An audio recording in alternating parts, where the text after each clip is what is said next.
Tune in to Sports 360 with Ahmed Hamad. Hello and Assalamu alaikum. Good evening to all the listeners of FM 94. You are tuned into Sports 360 with Ahmed Hamad. और viewers FIFA world cup जारी है और आज जो जबरदस्त match खेला गया आपको जरूर उसमें मजा आया होगा। मजा क्यों ना आएगा, सऊदी अरब ने भी बीट कर दिया फेवरेट्स अर्जेंटीना को बाय 2-1 और एक जबरदस्त मैच, एक सीरीज थी विक्ट्री की अर्जेंटीना की, लेकिन finally they have lost the match. और जी हाँ, मैच के बारे में बड़ी हाइप थी और वो ये था कि 2019 से लेकर अब तक टिल डेट अर्जेंटीना ने कोई मैच नहीं हारा था। जी हाँ, 35 कंसेक्टिव मैचेस में दे वर अनबीटन।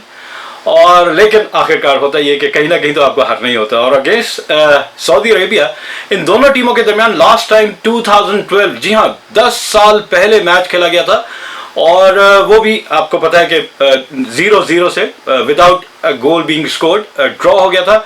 लेकिन ये आज जो मैच खेला गया, आप पहला हाफ देखें तो पहले हाफ में 10वें मिनट में लियोनेल मेसी, जो इससे पहले 3 मैचेस में 9 गोल स्कोर कर चुके थे, आज ये उनका चौथे मैच में 10वां गोल था। लेकिन अनलकीली फॉर हिम और उनकी टीम के लिए आज वो जीत नहीं पाए। और उसकी वजह क्या है? बहुत सारी वजह है। अगर आपने आज का मैच देखा हो ना तो आपको अंदाजा होगा कि सऊदी अरब कितना एग्रेसिव था और क्या बॉल का पोजीशन था और बिल्कुल रिलैक्स नहीं हो रहे थे। जिस मर्जी के पास भी बॉल अगर उनके हाथ में बॉल आ जाता था तो उनका फर्स्ट एम क्या था कि बॉल को क्लियर कर दें, अपने हाथ से दूसरे हाथ में बॉल को फेंक दे। तो बहुत अच्छी स्ट्रैटेजी मैं कहूंगा कि सऊदी अरेबिया की।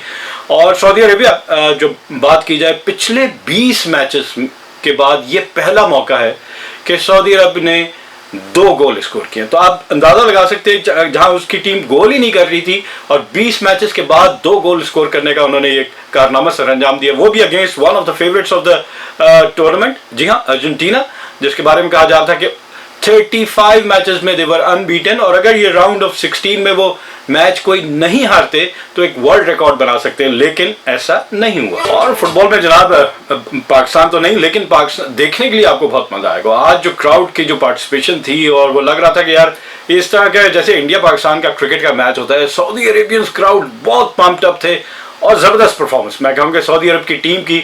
ऑल्दो के इंजरीज बहुत हुई, बहुत रफ खेल रहे थे, लेकिन उसके बावजूद क्या जबरदस्त विक्ट्री है। Hats off to Saudi Arabia कि उन्होंने इस टूर्नामेंट का आगाज किया है by winning their opening match against one of the best team of the tournament. बस आमीन, आपको साथ साथ ये बताएं कि जनाब क्रिकेट तो साथ ही साथ चल रही है। जैसा कल पाकिस्तान क्रिकेट बोर्ड की सिलेक्शन कमेटी ने टीम अनाउंस कर दी है, उस टीम के हवाले से कहा जा रहा है कि फवाद आलम क्यों नहीं है। बहुत सारी बहस छिड़ गई है फवाद आलम के हवाले से, यासिर शाह के हवाले से, लेकिन सिलेक्शन कमेटी ने जो स्टैट्स शेयर किए हैं उसके बाद से मेरे ख्याल से बहस बनती नहीं है कि फवाद आलम अगर अगेंस्ट ऑस्ट्रेलिया देखा जाए और श्रीलंका में देखा जाए तो वन ऑफ टेस्ट में इन्होंने 25 रन बनाए और अगेंस्ट ऑस्ट्रेलिया 3 टेस्ट मैचेस में 33 रन। तो इस परफॉर्मेंस के बाद आप कहें कि मुझे दोबारा पाकिस्तान के लिए खेलना है तो ये पॉसिबल नहीं है, क्योंकि जिन प्लेयर्स को सिलेक्ट किया गया उन्होंने डबल सेंचुरीज स्कोर की है कायद आज़म ट्रॉफी में। और फिर यासिर शाह की बात करें तो यासिर शाह ने 7 मैचेस में सिर्फ 14 विकेटें हासिल की हैं। जब आपके पास विकेटें नहीं होंगी, आप रिदम में नहीं होंगे तो फिर बहुत मुश्किल हो जाता है। यासिर शाह, आपको भी ये बात रियलाइज करनी चाहिए। देखिए, आपका काम था कि आप विकेटें लेते हैं, लंबे स्पेल करते। अभी भी जो आप बलूचिस्तान की कैप्टनसी कर रहे हैं, लास्ट मैच जो आपने 33 ओवर्स भी करवाए उसमें आपको सिर्फ 1 विकेट मिली, तो नहीं नजर आ रहा।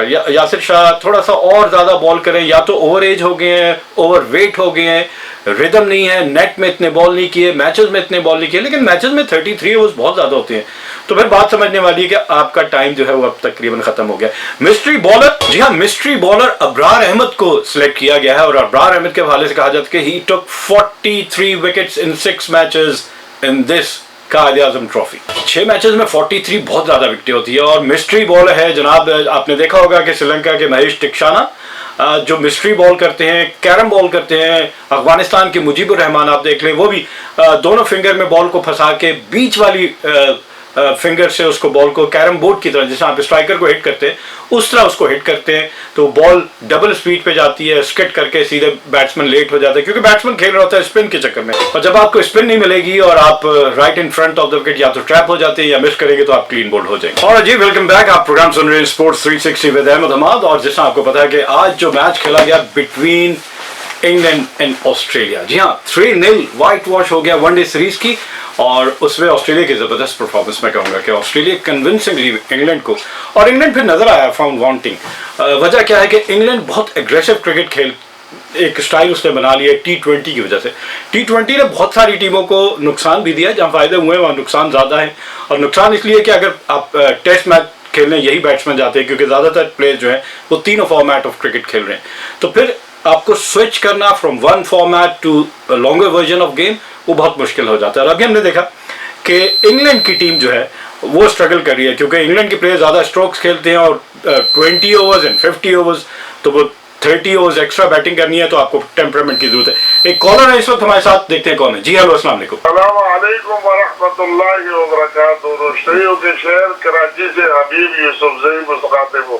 जी वालेकुम अस्सलाम हबीब यूसुफजई साहब, कैसे हैं आप? अहमद हमाद सिद्दीकी साहब, कैसी तबीयत है आपको? अल्लाह का शुक्र, अल्लाह का शुक्र।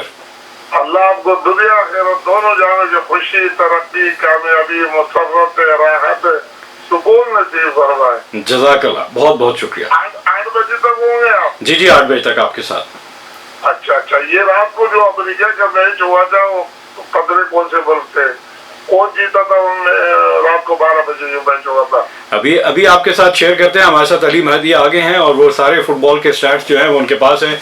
अली, सबसे पहले आपको प्रोग्राम में वेलकम करते हैं, लेकिन पहले हबीब साहब की बात मुकम्मल हो। जी जी हबीब साहब। जी, मैं आपके प्रोग्राम से आपके जो स्टेशन डायरेक्टर हैं सबसे बड़े, उनको दरखास्त पेश करता हूँ कि ये गलत चैनल, स्पोर्ट्स चैनल एक पेशावर में होना चाहिए और एक कोयटा में होना चाहिए। आप समझे, आपकी बात सुन ली गई है, क्योंकि अनकरीब इन 2 स्टेशन से हमारी नशियात भी शुरू हो जाएंगी इंशाअल्लाह। बस फिर ये है कि एक स्टेशन पे बोझ भी कम हो जाएगा। बिल्कुल नहीं, आपको 5 स्टेशन से मुख्तलिफ प्रोग्राम सुनने को मिलेंगे, ऑब्वियसली वैरायटी हो जाएगी। तो जी जी जी, अच्छा, तो उम्मीद है। जी जी, उम्मीद रखिए, बिल्कुल उम्मीद रखिए, इंशाल्लाह बहुत जल्द। अल्लाह आपको खुश रखे, आपके लिए बहुत दुआएं करता हूँ। अल्लाह मेरी दुआएं आपके हाथ में कबूल फरमाए। आमीन आमीन, बहुत शुक्रिया। वालेकुम अस्सलाम। हमारे साथ हबीब यूसुफजई साहब थे। अली, सबसे पहले तो आपको, आप मेरे साथ पहले प्रोग्राम करने आए हैं, आपको सबसे पहले वेलकम करूंगा अपने शो में, which is sports 360 with Ahmed Hamad. Habib sahab कह रहे थे कि कल जो अमेरिका का मैच हुआ, तो बताइए अपने सामीन को। देखिए, जो पहला का जो मैच था एक्चुअली कल वाला, वो ग्रुप बी का दूसरा मैच था। पहला मैच था वो एक्चुअली इंग्लिस्तान और हुआ था ईरान के दरमियान, जिसमें इंग्लैंड जीता था, 6-2 जीता था। बहुत कॉम्प्रिहेंसिव विक्ट्री था, बहुत अच्छा खेला था इंग्लैंड ने, और कोई मौका नहीं दिया था ईरान को। जो रात को, जो अभी सर जो कह रहे थे, जो मैच था रात के 12 बजे, वो था वेल्स और साथ में था यूएसए के दरमियान। अब ये ऐसा मैच था कि जिसमें लोग सब यही प्रेडिक्शंस, पंडित सारे सब कह रहे थे कि जो मैच है वेल्स आसानी से जीतेगा, लेकिन अमेरिका यूएसए ने कल बहुत अच्छा खेला। शुरुआत बहुत अच्छी की थी, जिसमें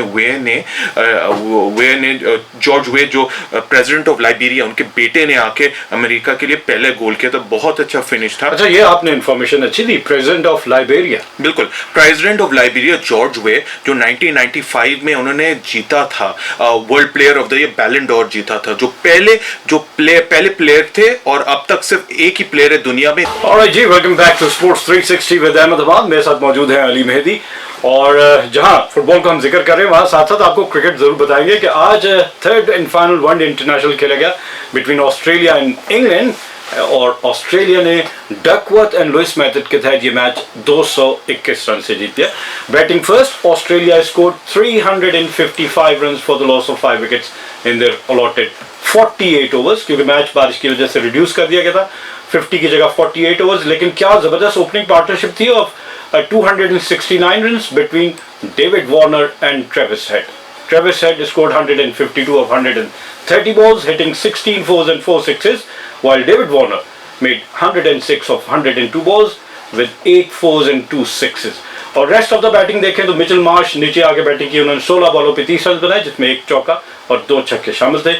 इस तरह इन्होंने मुकर्रा 48 ओवर में 5 विकेटों के नुकसान पर 355 रन बनाए। और अगर इंग्लैंड की बॉलिंग की बात की जाए तो ओली स्टोन, जी हाँ, टेस्ट मैच के बॉलर हैं, 10 ओवर में 85 रन जरूर दिए, लेकिन 4 विकेटें हासिल की। इनके अलावा लियाम डॉसन है, 10 में 75 रन देके। सारों की फिगर्स आपको काफ़ी महंगी नजर आ रही होगी वनडे के हिसाब से। T20 के हिसाब से ये ठीक होगी, लेकिन वनडे के हिसाब से 7 to 8 रन पर ओवर बहुत एक्सपेंसिव कहा जाता है। और इन reply, chasing a target of 364, although Australia scored 355, लेकिन जब डकवर्थ लुइस के तहत इनका टारगेट रिवाइज किया गया तो इनको 48 ओवर में 364 रन का टारगेट मिला and they were bold out for 142 runs in 31.4 overs. पूरा बैटिंग चार्ट देखूं तो सवाए जेसन रॉय हु मेड 33 और James Vince 22, rest of the batting couldn't put up a decent show with the bat। तो ये बड़ा अच्छा रहा ऑस्ट्रेलिया के लिए, क्योंकि अभी इसके बाद इनके दोनों टीमों के साथ टेस्ट सीरीज भी होनी है, तो कॉन्फिडेंस लेके जाएगा Australia into the test series. Pat Cummins 6 over 2 maiden 25 run 2 wicket, क्योंकि कैप्टन थे। लीडिंग फ्रॉम द फ्रंट कहते हैं शॉन एबट 8 ओवर 45 रन 2 विकेटें, और Adam Zampa 5.4 over 1 maiden 31 run and 4 wicket, और ये हैट्रिक भी कर सकते थे। आज इनकी हैट्रिक मिस हो गई, लेकिन ओवरऑल देखा जाए क्या जबरदस्त ट्रांसफॉर्मेशन है ऑस्ट्रेलिया की। T20 वर्ल्ड कप में क्वालिफाई नहीं कर पाए सेमीफाइनल्स के लिए, लेकिन one day series against their arch rivals They were absolutely fantastic। बहुत अच्छा परफॉर्म किया ऑस्ट्रेलिया ने। देखो ऑस्ट्रेलिया के लिए एक हार्ट ब्रेक था कि T20 में अपने घर दिफाई चैंपियंस होते हुए वो नहीं पहुंच सके सेमीफाइनल्स में। अनफॉर्चुनेटली उनके लव लक ने साथ नहीं दिया, बारिश भी हो गई थी। कुछ मैच, जो पहला मैच था वो एक्चुअली हार चुके थे न्यूजीलैंड से, जिनकी वजह से उनका नेट रन रेट भी अफेक्ट हो चुका था। लेकिन देखें जब भी ऑस्ट्रेलिया खेलता है, वनडे सीरीज खेलता है, व्हाइट बॉल क्रिकेट खेलता है, चाहे जो भी मुल्क हो, वो हमेशा फेवरेट्स होते हैं। आज भी जिस तरीके से उन्होंने ट्रेविस हेड ने परफॉर्म किया, डेविड वार्नर ने 269 का पहला जो पार्टनरशिप था और उसके बाद अपने अपोनेंट्स को डेसिमेट किया, मतलब इसमें पता चलता है कि जो ऑस्ट्रेलिया अगले साल के जो वर्ल्ड कप जो भारत में हो रहा है उसके लिए आप कह सकते हैं कि फेवरेट्स हैं। फिर वही नहीं, थोड़ा सा इसमें मैं आपसे डिफरेंशिएट करूंगा बात कर, क्योंकि ऑस्ट्रेलिया कंडीशन और इंडियन कंडीशन डिफरेंस है। सब कॉन्टिनेंट में लो बाउंस है। ऑस्ट्रेलियन बैट्समैन ज्यादातर प्रेफर करते हैं कि बॉल पेस के साथ आए और बाउंस अच्छा हो, ताकि उनका हुक और पुल जो है और कट जो है वो बहुत स्ट्रॉन्ग शॉट्स है। लेकिन जहां उनको शॉट जो है मैन्युफैक्चर करना पड़ेगा against the spinners, against the slow bowlers, वहां वो स्ट्रगल करेंगे। मेरे ख्याल से श्रीलंका, इंडिया, पाकिस्तान, ये तीन ज्यादा तगड़ी टीमें नजर आए। इवन अफगानिस्तान का स्पिन अटैक बहुत अच्छा है। नहीं, बहुत अच्छा है। इनफैक्ट जो अगला साल जो हो रहा है वर्ल्ड कप 2023 में जो हो रहा है भारत में, जो अक्टूबर में शुरू होगा, बिल्कुल आपके जो पाकिस्तान जो सब कॉन्टिनेंट टीम्स हैं उनके फेवरेट्स हो गए, जहाँ स्पिन भी होगा, विकेट्स लो बाउंस होंगे, और जिसमें आप कह सकते हैं कि जिसमें मनूवर करना जिसमें जो बैट्समैन होते हैं जिनके रिस्क बहुत अच्छे हैं, उनको बहुत एक्चुअली फायदा होगा। लेकिन at the end of the day आप ऑस्ट्रेलिया को काउंट आउट नहीं कर सकते, बिल्कुल नहीं कर सकते। 5 टाइम चैंपियंस हैं, बहुत कम्पेटिटिव क्रिकेट खेलते हैं, और आप दुनिया के किसी भी कोने में इनको क्रिकेट के लिए लें तो ये जबरदस्त। अब थोड़ा सा आपको ये बताते चलें कि स्ट्राइक रेट इस लास्ट जो वर्ल्ड कप खेला गया है T20 इंटरनेशनल का, उसमें अगर स्ट्राइक रेट देखा जाए तो बाबर आजम का 123, रिजवान 122, शान मसूद 121, इफ्तिखार 118, ये पाकिस्तान की बैटिंग लाइनअप है। फखर जमान 105, हैदर अली 117, खुशदिल 116 एंड आसिफ अली 130। मतलब बड़ी इनिंग्स इनमें से भी किसी ने नहीं खेली, और यही वजह कही जा रही है कि पाकिस्तान बड़ा टोटल नहीं कर पाया इस वर्ल्ड कप में। नहीं, ये बहुत अच्छा आपने पॉइंट आउट किया है कि देखें, सबसे पहले बात है कि T20 जो होता है फॉर्मेट में, उसमें सबसे इंपॉर्टेंट क्या चीज़ है, स्ट्राइक रेट होता है। जो स्ट्राइक रेट्स आपके 140 या 150 वो एक्चुअली आपको मैचेस जिताते हैं। इट इज सो इंपॉर्टेंट कि आप मनूवर करें, लेकिन साथ साथ जो भी कंडीशंस में होगा आपका स्ट्राइक रेट अच्छा हो, चाहे चंद गेंद में हो, ज्यादा हो, आपका स्ट्राइक रेट। तो ये जो आप दिखा रहे, ये जो स्टेटिस्टिक्स बता रहे कि 120 से लेके 110, इसकी एक वजह है कि पाकिस्तान एक्चुअली ने शायद इतना परफॉर्म नहीं किया, उसके बावजूद फाइनल में पहुंचे। लेकिन वो जो फाइनल था अभी तक मेरे दिमाग में है कि जिस तरीके से हम मनूवर नहीं कर सके, जिस तरीके से वो टर्निंग पॉइंट है बाबर आजम का, वो मुझे हॉन्ट करेगा। Rotation of strike 45 dot balls बहुत ज्यादा होती हैं। 137 आपने स्कोर किया। लेट्स से जो 45 डॉट बॉल्स थी, 7 से ज्यादा ओवर बनते हैं। 7 ओवर में अगर आप 50 रन भी कर लेते, 40 भी कर लेते, तो 137 में आप 40 ऐड करें तो अराउंड 180 स्कोर। और जो पोटेंट फास्ट बॉलर है पाकिस्तान का, अटैक जो है वो मैं कहता हूं कि हर दुनिया की टीम को ट्रबल कर सकता है। थोड़ा सा और बाबर आजम की रैंकिंग अगर देखी जाए तीनों फॉर्मेट में, क्योंकि अब नेक्स्ट ईयर वर्ल्ड कप होना है और ज्यादातर टीम्स अब वनडे ज्यादा खेलेंगी, तो Babar Azam is number 1 in one-day international ranking, and he is 3rd in T20 international and 3rd in Test match as well. तो बाबर आजम है तो बड़े कंसिस्टेंट, लेकिन वो स्ट्राइक रेट का इशू है। T20 फॉर्मेट में मेरे ख्याल से शायद वो अपनी गेम खराब कर दें अगर वो तेज खेलने की कोशिश करें। तो स्टिक करें to one day and test matches, ये उनके लिए बहुत बेहतर होगा। No, I think it's very important Babar Azam के लिए कि उनको अब T20 के बारे में भूल जाना चाहिए, बिकॉज अब आपको देखे पाकिस्तान के लिए अब फ्यूचर में अगले 365 दिन में 365 डेज में क्या है आपके पास एक अपॉर्चुनिटी है कि टेस्ट क्रिकेट है, 5 टेस्ट मैचेस हैं, उसके बाद चांस है अभी पाकिस्तान के वो वर्ल्ड टेस्ट चैंपियनशिप जो ओवल पे हो रहा है मई में उसके क्वालिफाई, सो उसको अब छोड़ देना चाहिए जो है अपना स्ट्राइक रेट के बारे में। She should focus on white ball on test cricket too, और साथ साथ में जो आपका जो वर्ल्ड कप है जो आपका जो है 50 ओवर फॉर्मेट है जिसमें वो नंबर 1 रैंक्ड प्लेयर है और बहुत अरसे से वो नंबर 1 रैंक प्लेयर, उस पर फोकस करें because that is his strongest suit. जो आपका जो है 50 over format, he is been an untouchable and the best player in since 2020, तो मेरे ख्याल है कि he should put T20 out of his mind और इस पे फोकस करें। बिल्कुल, और आप जैसा आपने कहा कि 5 टेस्ट मैचेस पाकिस्तान को खेलने हैं और आईसीसी वर्ल्ड टेस्ट चैंपियनशिप के हवाले से ये सीरीज है, इसमें जो 9 टेस्ट प्लेइंग नेशन है सबने 6 सीरीज खेलनी है, 3 होम एंड 3 अवे। तो पाकिस्तान की आखिरी 2 सीरीज है, एक against England and then against New Zealand, तो ओवरऑल पाकिस्तान को 5 टेस्ट खेलने हैं। लेकिन आईसीसी वर्ल्ड टेस्ट चैंपियनशिप की रैंकिंग में अगर देखा जाए तो Pakistan is at number 5 at the moment, Australia is at number 1। तो पाकिस्तान को बहुत मेहनत करनी पड़ेगी कि टॉप 2 टीम्स तक पहुंच पाए, तब फाइनल के लिए क्वालिफाई करे।